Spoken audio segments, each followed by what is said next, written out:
месиво, ну, тобто стріляють, все. І тут, поки ми працювали, то, ну, якби ще не чули. Каже, а Рома ж хропить дуже. Угу.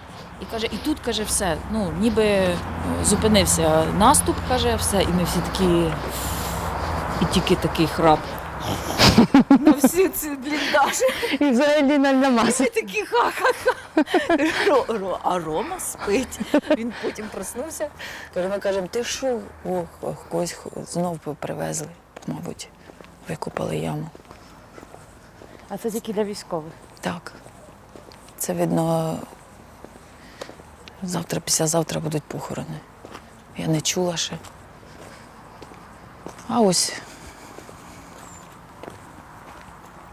А це калина приносили люди.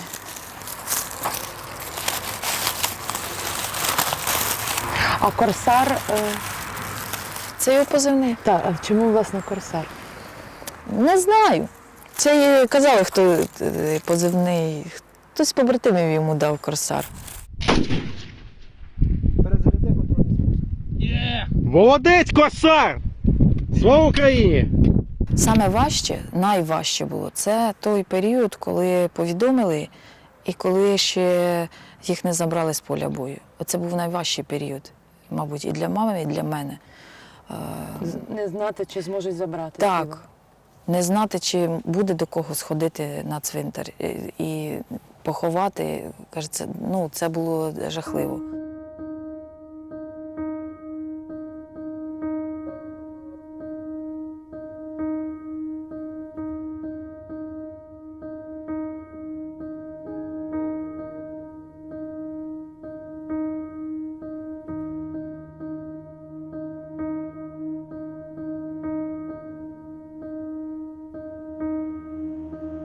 Я колись думав, що пекло має пахнути сіркою. От насправді ні, це воно пахне пожежею, от спаленими речами, спаленими будівлями. От так воно пахне пекло.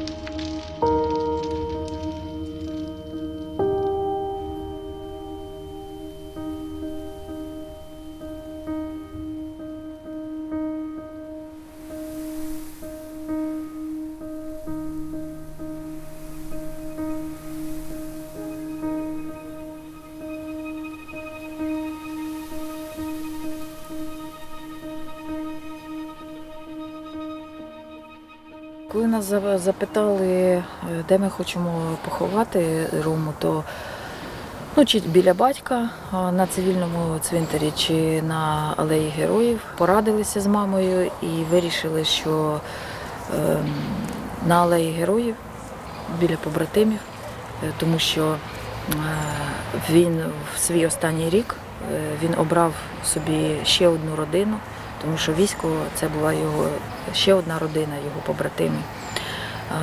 І де він був реалізований, щасливим, і в нього все вдавалося, захопленим.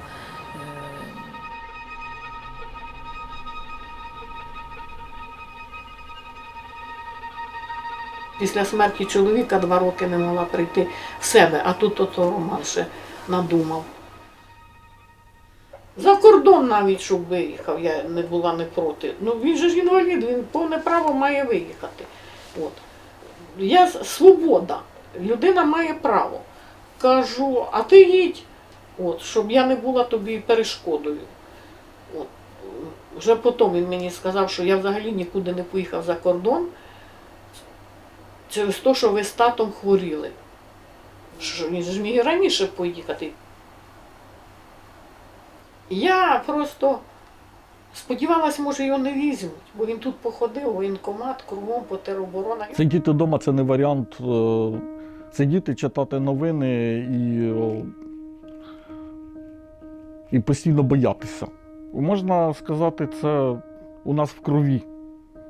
Я не міг просто спокійно залишатися, коли почалося це все 24 лютого і почав шукати можливості, як я можу допомогти.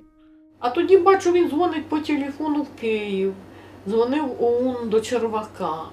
От, від Червака йому прийшло, гайд анкету заповнив у військо. прийшло, що вони його у штаб можуть взяти. А він їм сказав, що я писати не вмію. Філолог, закінчив філфак. З гарними А він не оцінками. хотів, щоб його Не взяли на хотів штабну писати. роботу? Так, писати він не хотів. Штабної роботи не хотів. А тоді з Сиротюком. А я чула цю розмову. Сиротюк його відмовляв, а він де йому туди. Сиротюк знав, що він хворів. Його свободівці теж брали участь в його рятуванні, витягли з того світу буквально.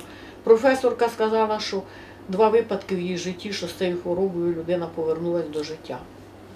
А тоді встаю одного ранку, а його вже немає вдома. Обично він сова, він ночі сидить щось там, а вранці довше спить. Дивлюсь, його немає. Дивлюсь, нема рюкзака, взуття нема, відкриваю шухляду з його носками, нема носків, білизни. Ага, все, поїхав. Прийшов для того, щоб сказати, що зі мною все добре. От я нагодований, от в шапці, одягнений, мені тепло. От. Все добре, я на севері. Мій син Роман, звичайна дитина, яка народилася, може не дуже звичайних батьків, які дійсно вирішили, що головне в нашому житті, це і я і мій чоловік, в житті відстояти свою землю, боротися за свою землю, мати власну державу. Моя бабуся, вона була антирадянщиця, а якщо ще так точніше, то монархістка. Боже, царя храни. Дідусь розстріляний в 37-му році, священник в 37-му році. І оцей культ дома антирадянщини, він був. І нічого радянського. Садочок мене не віддали. До речі, я своїх дітей ні Рома не ходив в садочок, ні Софія, тому що вони про Леніна віршики там не розказували. Ми виховані в такій сім'ї, що до нас ніколи Дід Мороз не приходив, до нас взагалі ніколи. До нас завжди Святий Миколай приходив, і ми його чекали з Романом, не спали, розмовляли між собою. Все, щоб тільки Святого Миколая зловити за руку, побачити, який це Святий Миколай. Ми ходили на мітинги з дитинства, нам давали прапори, ми держали прапори, бо у дітей прапори не видирали. Тобто міліція тоді на дітей не посягала. То ми дуже так, я як взяла прапор, все, я відповідально це несла і так далі. Богдан був головою спочатку Уманської краєвої організації, потім обласної. Народного руху. Да, потім він був довіреною особою В'ячеслава Чорновола, єдиний на область, тоді по одній людині було. І в секретаріаті руху працював. І в ОУН, Організації українських націоналістів, був головою секретаріату. Це батьки Богданові. Це тато, який був УПА? Так, який сидів 2 рази при радянській владі, при німецькій, при Австро-Угорців і при радянській. Мати була головою просвіти. А це Богдан ще якийсь молодий, а батько теж такий після тюрми. Це двоюрідний брат, який в УПА був. Є доповідні навіть Кагановичу і Хрущову про їхню діяльність. У мене є копії тих документів, книжку про діяльність тої групи, в якій брав участь мій двоюрідний брат.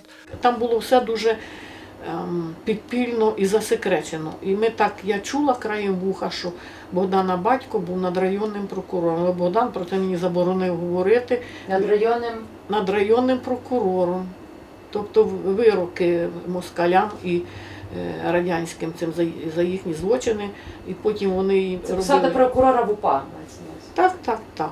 Над якоюсь групою. Але ніхто не знає. Ані псевда, і батько не розказував ніколи, бо весь час був загроза попасти знову в лагеря. Це ви з чоловіком? Так, це ми танцюємо. Це ми ще з цього вечора ми почали дружити. Це чоловік в армії в Владивостоці, десь там на далекому сході служив. В Умані створили молодіжну групу таку, де вони просто як дискусійний клуб. де вони обговорювали про незалежність України, чи має право Україна відокремитись від Радянського Союзу, чи може Україна самостійно існувати, чи українці такі самі, як французи, німці, чи вони рівні між іншими націями. І вони отак збиралися, чоловік мій теж ж фотограф був.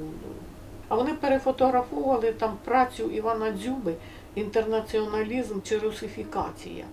І розвозили по містах, по таких самих осередках, фотокопії такі, як гральні карти такими були, я бачила цю книжечку. Розвозили, там за ними слідкувала вже міліція, все, а потім цю групу арештували. Особливо арештували двох, як читали зачинщиків. Кузьма з Хмельниччини, а Чорномаз з Тернопільщини. Вони жили разом на квартирі. Заарештували, посадили. І так в одній стрічці український буржуазний націоналізм, а в другій стрічці антирадянська агітація і пропаганда. Заарештували за 2 дні до весілля. Так що весілля було без жениха, бо вже ж не... А як це виглядає весілля без жениха? Тоді ж не було мобільних телефонів, щоб позвонив, сказав, не їдьте на весілля, бо жених там щось. В КГБ сказали, скажете, що попав в аварію. Було весілля, шалаш, батько заколов 2 свині, засолив бочку риби, все приготовлено було. Одне, що тільки я поїхала, музикантів відмовила, а музика приїхала на весілля, на наше, подивитись, чи ми других музик не наняли. Весільна сукня була? Була, але не надівана. Я її продала потім. А розпис була в таборі через 1,5 року. Мені давали коротке побачення, там година, здається. Я як на перше побачення пройшла 7 заборів з одного боку, і він 7 з того боку. 7. Колючка, струм, ще якісь там забори. При тому, що я ж з ним не мала контакту. Сіла за такий стіл, як тенісний, тільки багато, такий, як ото Путін сидів із ким там, з Макроном. Перегородка сітчата така. І з тої сторони, дивлюся, сидить якийсь такий хлопчик маленький. Сидить на вишці така товста наглядачка. Каже, говорите! Я думаю, з ким говорити? Мені так придивляюся, то це ж Богдан. А він Освенцим. Ото як нас в підручниках, коли я вчилася ще в радянських було, то оце такі з Освенцями були в'язні в німецькому концлагері. Так от то як здушило, ж плакати то я не можу, нельзя плакати, що ж я буду тут розводити. Я щось там в себе видушила, щось він почав говорити по-українськи, а вона сидить і кричить: «Говорите на человеческом языке, или я остановлю свидание». Це ми одягалися, в гуцулів були, то одягалися в гуцульське, там повбиралися. Ми їздили до гуцула, який з Богданом сидів, тільки гуцул 25 років сидів, а Богдан 3. Ага. Але він його врятував у таборі теж, він поваром був цей гуцул. Ага. А в Богдана шлунок погано працював. І він якоїсь там, навіть я в конверті тако брала полин, тако перетирала і конверт з листом, бо нічого не можна було посилати, ні ліки, нічого не давали. Як стуса там замучили. А вони там в таборі, яка рослинка чи що, вони її збирали, і цей гуцул знав і поїв тих, хто хворів там. Роман народився через рік, як батько повернувся. Тут школа в нас за вікном, то закінчив цю школу. Це він мені подарував на 8 березня, це його робота. Такий якийсь він був, він що не робив, доробляв все до кінця, все до останньої. Як подивилася, скільки в нього фотографій, то він просто не був якийсь публічний. Такий, щоб міг свої роботи, десь виставки робити, що-небудь. Була в нього одна виставка, це коли був Майдан, то таких фотографій, які робив він, то, мабуть, не було ні в кого.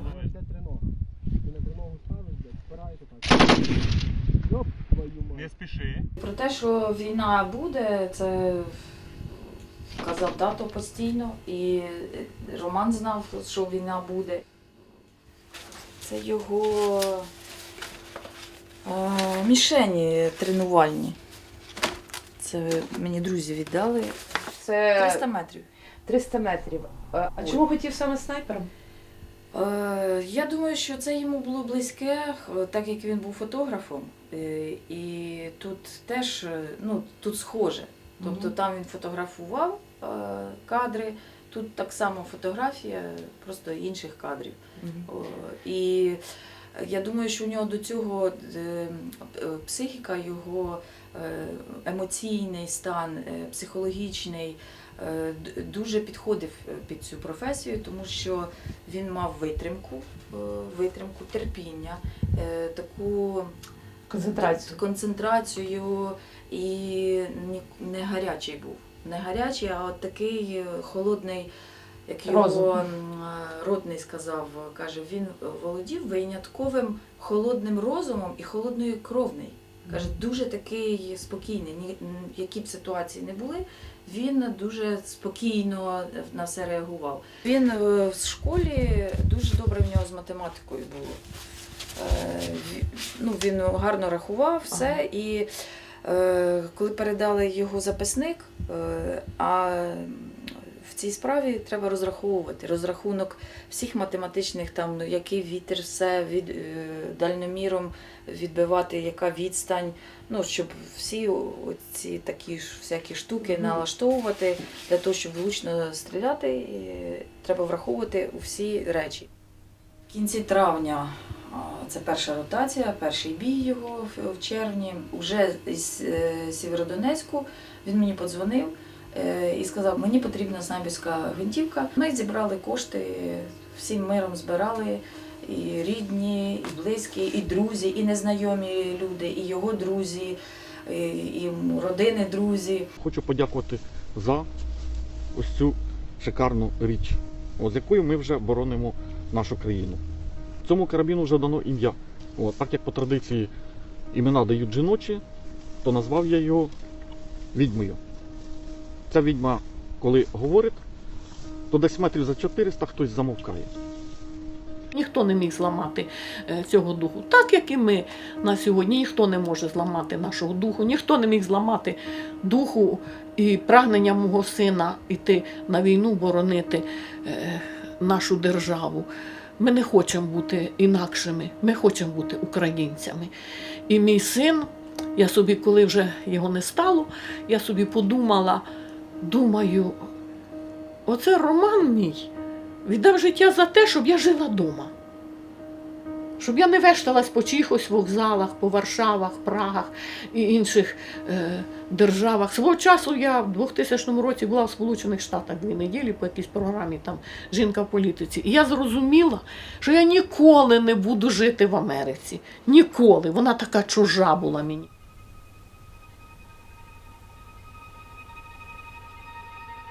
Така доля.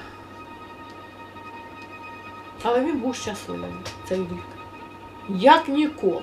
Говорив на піднесенні, приїжджав раз чи два, раз то він після поранення довшечко трошки був. Діловий такий дуже на піднесенні.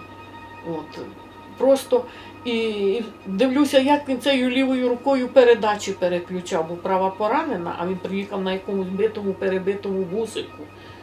Фанерою вікна заклеєні картоном.